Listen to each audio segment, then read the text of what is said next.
Iran Iraq ನಡುವಿನ ಯುದ್ಧದ effect ಇದೀಗ ಇಂದಿರಾ ಕ್ಯಾಂಟೀನ್ಗಳಿಗೂ ತಟ್ಟಿರುವಂಥದ್ದು. ಇಂದಿರಾ ಕ್ಯಾಂಟೀನ್ಗೆ ಸಿಲಿಂಡರ್ ಸಿಗದೇ ಇರುವಂಥ ಹಿನ್ನೆಲೆಯಲ್ಲಿ ಇದೀಗ ಇಂದಿರಾ ಕ್ಯಾಂಟೀನ್ನ ಸಿಬ್ಬಂದಿಗಳು ಸೌದೆ ಒಲೆಯ ಮೇಲೆ ಅಡುಗೆಯನ್ನು ಮಾಡುವಂಥ ಪರಿಸ್ಥಿತಿ ನಿರ್ಮಾಣವಾಗಿರುವಂಥದ್ದು. ಸದ್ಯ ನಾನೀಗ ಕಲಬುರಗಿಯ ಜಿಮ್ಸ್ ಆಸ್ಪತ್ರೆಯ ಆವರಣದಲ್ಲಿರುವಂಥ ಇಂದಿರಾ ಕ್ಯಾಂಟೀನ್ನ ಅಡುಗೆ ಮನೆಯಲ್ಲಿರುವಂಥದ್ದು. ಇಲ್ಲಿ ತೋರಿಸ್ತಾ ಹೋಗ್ತೀನಿ. ಅಂದರೆ ಗ್ಯಾಸ್ ಸಿಲಿಂಡರ್ಗಳು ಖಾಲಿಯಾಗಿ ಪಕ್ಕದಲ್ಲೇ ಇಟ್ಟಿರುವಂಥದ್ದು. ಕಿಚನ್ ಸಂಪೂರ್ಣವಾಗಿ ಬ್ಯುಸಿ ಆಗಿರಬೇಕಾದಂಥ ಕಿಚನ್ ಸಂಪೂರ್ಣವಾಗಿ ಖಾಲಿಯಾಗಿ ತಂಡ ಹೊಡೆದಿರುವಂಥದ್ದು. ಸಿಲಿಂಡರ್ ಸಿಗದೇ ಇರುವಂಥ ಹಿನ್ನೆಲೆಯಲ್ಲಿ ಪಕ್ಕದಲ್ಲೇ ಖಾಲಿ ಇರುವಂಥ ಸ್ಥಳದಲ್ಲಿ ಇದೀಗ ಕಟ್ಟಿಗೆ ಹಚ್ಚಿ ಸೌದೆ ಹಚ್ಚಿ ಅಡುಗೆಯನ್ನು ಮಾಡೋದಕ್ಕೆ ಮುಂದಾಗಿರುವಂಥದ್ದು. ಭಾಳ ಪ್ರಮುಖವಾಗಿ ಆಸ್ಪತ್ರೆಯಲ್ಲಿರುವಂಥ ರೋಗಿಗಳಿಗೆ ಇಡ್ಲಿಯನ್ನು ಪೂರೈಕೆ ಮಾಡಬೇಕಾಗುತ್ತೆ. ಆದರೆ ಗ್ಯಾಸ್ ಇಲ್ಲದೆ ಇರುವಂಥ ಹಿನ್ನೆಲೆಯಲ್ಲಿ ಇಡ್ಲಿ, ಪೂರಿ, ದೋಸೆ ಈ ರೀತಿಯಾದಂಥ ಐಟಮ್ಗಳನ್ನು ಕಟ್ ಮಾಡಿರುವಂಥದ್ದು. ಅದರ ಬದಲು ಅವಲಕ್ಕಿ, ಉಪ್ಪಿಟ್ಟು ನೀಡೋದಕ್ಕೆ ಮುಂದಾಗಿರುವಂಥದ್ದು. ಇನ್ನು ಮತ್ತೊಂದು ಕಡೆ ಈಗಾಗಲೇ ದೃಶ್ಯದಲ್ಲಿ ತೋರಿಸ್ತಾ ಹೋಗ್ತೀನಿ, ಮಧ್ಯಾಹ್ನದ ಅಡುಗೆಯನ್ನು ತಯಾರು ಮಾಡ್ತಾ ಇರುವಂಥದ್ದು. ಅನ್ನ, ಸಾಂಬಾರು ಜೊತೆಗೆ ಪಲ್ಯ, ಈ 3 ಐಟಮನ್ನು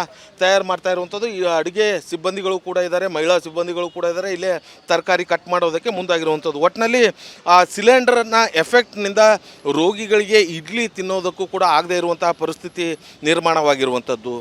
ಕ್ಯಾಮ್ರಾ ಪರ್ಸನ್ ವಿಜಯಕುಮಾರ್ ಜೊತೆ ಓಂ ಪ್ರಕಾಶ್ ಮನ್ನೋರ್, ರಿಪಬ್ಲಿಕ್ ಕನ್ನಡ, ಕಲಬುರಗಿ.